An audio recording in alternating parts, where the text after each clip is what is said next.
missä on kaikki pakolliset ja sitten soveltavat kurssit, syventävät kurssit, semmoisia mitä muissakin lukioissa on. Ja lukioiden erothan on aika pieniä, ne perustuu vain niihin soveltavien kursseihin eroihin. Et isommissa lukioissa saattaa olla enemmän soveltavia kursseja. Meillä on kaikki perustarjontoja kunnossa. Ja sitten muutamia semmoisia erikoislisäjuttuja, kuten vaikka ne ammattiopiston kanssa tehtävät yhteistyökurssit, mun juttukurssit. Meiltä saa ensiapupassia tai anniskelupassia, hygieniakorttia tai järjestysmieskurssia suoritettua yhteistyössä ammattiopiston kanssa. Meillä on aika pieni lukio, niin joskus käy silleen, että joku kurssi ei vaikka järjestykään ja täällä omassa lukiossa on niin vähän osanottoa, niin meillä on ollut videoneuvottelukursseja, eli on tehty yhteistyötä eri lukioiden kanssa. Ja sitten myöskin vaihtoehtona on tuo nettilukio, eli meidän lukio ostaa sitten ostopalveluna tuolta Otavan opistolta nettikursseja, jota voi sitten itsenäisesti suorittaa netin kautta. Esimerkiksi elämänkatsomustietoa ja filosofiaa on tehty sitä kautta. Tai jos vaikka harrastaa jotakin kieltä kansanopistossa, niin ne voidaan hyväksi lukea meidän lukion kursseiksi. Tai jos on käynyt vaihdossa, niin siitä voi saada kursseja.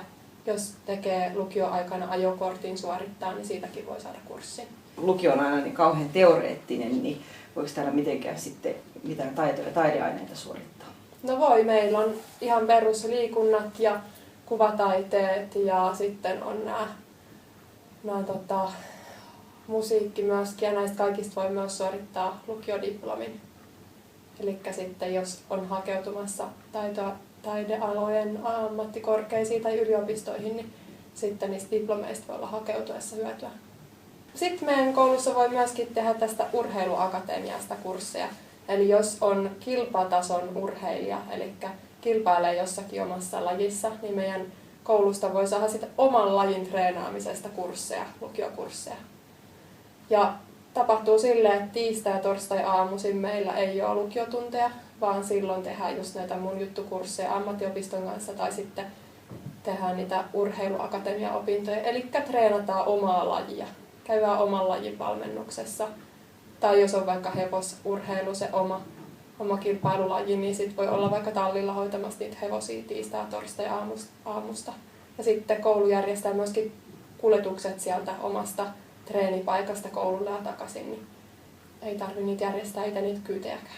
Onko täältä ihan samanlaiset mahdollisuudet päästä jatko-opiskeluun kuin vaikka jostain Helsingin eliittikoulusta?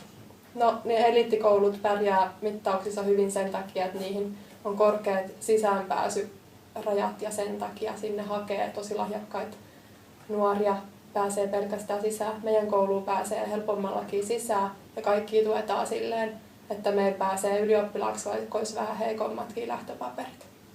Ja jatko-opintoja ajatellen, niin ihan joka Suomen lukiosta on samat mahdollisuudet. Sä voit kirjoittaa L:n ihan mistä vaan koulusta. Jos sulla on vaan itsellä motivaatio kunnossa ja sitten opiskelutaidot hanskassa.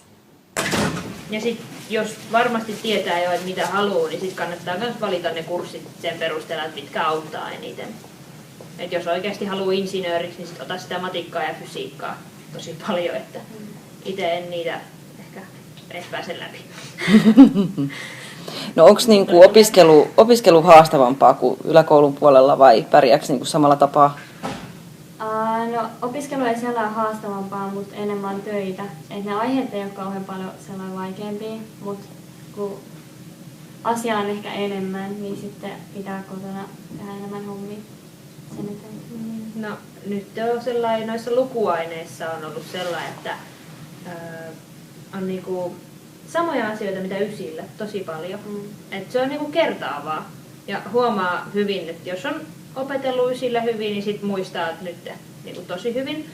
Mut sitten matikka menee välillä vähän vaikeammaksi, varsinkin pitkä matikka. Se on vähän vaikeampaa kuin sitten ysillä, että siinä ei ole periaatteessa mitään kertaavaa. Eli siitäkin selviää. Siitäkin selviää, kyllä.